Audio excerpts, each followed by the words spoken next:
Typhoon ಸುನಾಮಿಯಂತಹ ಪ್ರಾಕೃತಿಕ ವಿಕೋಪ ತಡೆ ಮೀನುಗಳ ಸಂತಾನೋತ್ಪತ್ತಿ ಹಾಗೂ ಪ್ರವಾಸೋದ್ಯಮ ಅಭಿವೃದ್ಧಿಯ ದೃಷ್ಟಿಯಿಂದ ಕಾಂಡ್ಲವನ್ನ ಬೆಳೆಸುವುದು ಹಾಗೂ ಸಂರಕ್ಷಣೆಯ ಬಗ್ಗೆ ವಿಶೇಷ ಯೋಜನೆ ರೂಪಿಸಲಾಗಿದೆ ಎಂದು ಅರಣ್ಯ ಸಚಿವ ಅರವಿಂದ ಲಿಂಬಾವಳಿ ಹೇಳಿದರು. ಅವರು ಕುಂದಾಪುರದ ಪಂಚಗಂಗಾವಳಿ ಹಿನ್ನೀರು ಭಾಗದಲ್ಲಿರುವ ಕಾಂಡ್ಲವನ ವೀಕ್ಷಣೆ ಮಾಡಿ ಬಳಿಕ ಮಾಧ್ಯಮಗಳ ಜೊತೆ ಮಾತನಾಡಿದರು. ಕರಾವಳಿಯಾದ್ಯಂತ ಕಾಂಡ್ಲವನ ಬೆಳೆಸಲು ಅರಣ್ಯ ಇಲಾಖೆಯಿಂದ ಚಿಂತನೆ ನಡೆಸಲಾಗಿದೆ. ಕುಂದಾಪುರದ ಪ್ರಸಿದ್ಧ ಕಾಣೆಮೀನು ಈ ಪ್ರದೇಶದಲ್ಲಿಯೇ ಸಂತಾನೋತ್ಪತ್ತಿ ಮಾಡುತ್ತದೆ. ವೀಕ್ಷಣೆ ಸಂದರ್ಭದಲ್ಲಿ ಸೂಚಿಸಿದ್ದು ಇಕೋ ಟೂರಿಸಂಗೆ ಪ್ರಶಸ್ತ ಸ್ಥಳವಾಗಿದೆ. ಸಂಪೂರ್ಣ ಕರಾವಳಿಯ ಹಿನ್ನೀರಿನಲ್ಲಿ ಕಾಂಡ್ಲ ಬೆಳೆಸಲು ಸೂಚಿಸಲಾಗಿದೆ ಎಂದು ಹೇಳಿದರು. ಬಹಳ ಪ್ರಸಿದ್ಧ ಆಗಿರತಕ್ಕಂಥ ಕುಂದಾಪುರದ ಮೀನು ಕಾಣೆ ಮೀನು ಅದು ಬ್ರೀಡಿಂಗ್ ಆಗುವಂಥ ಜಾಗಗಳಿದೆ. ಹೀಗಾಗಿ ಮೀನು ಸಾಕಾಣಿಕೆಗೂ ಅನುಕೂಲ ಆಗುವಂಥ ಪ್ರದೇಶ ಆಗುತ್ತೆ. ಮತ್ತು ನಾನು ನಮ್ಮ ಅಧಿಕಾರಿಗಳಿಗೆ ವೀಕ್ಷಣೆ ಸಂದರ್ಭದಲ್ಲಿ ಸೂಚನೆ ಕೊಟ್ಟಿದ್ದೇನೆ.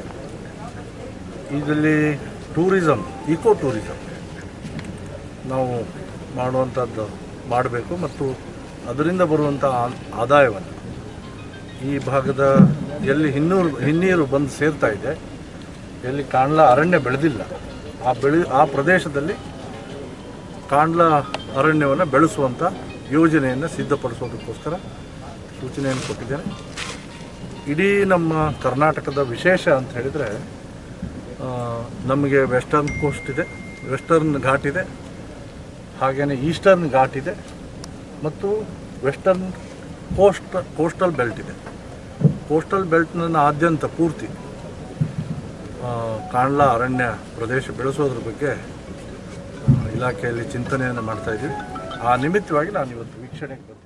ಇದಕ್ಕೂ ಮೊದಲು ಕಾಂಡ್ಲವನ ಪರಿಚಯದ ಕಿರು ಹೊತ್ತಿಗೆಯನ್ನ ಸಚಿವರು ಬಿಡುಗಡೆಗೊಳಿಸಿದರು.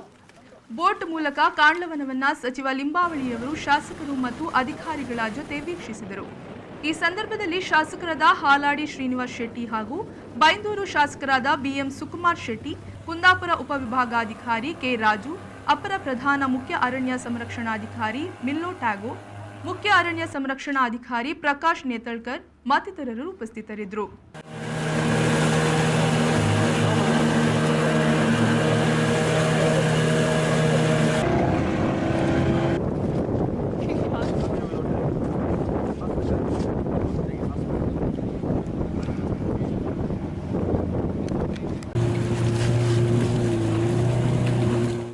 ಶ್ರೀಕಾಂತ್ ಹೆಮ್ಮಾಡಿ, ವಿ4 ನ್ಯೂಸ್, ಕುಂದಾಪುರ.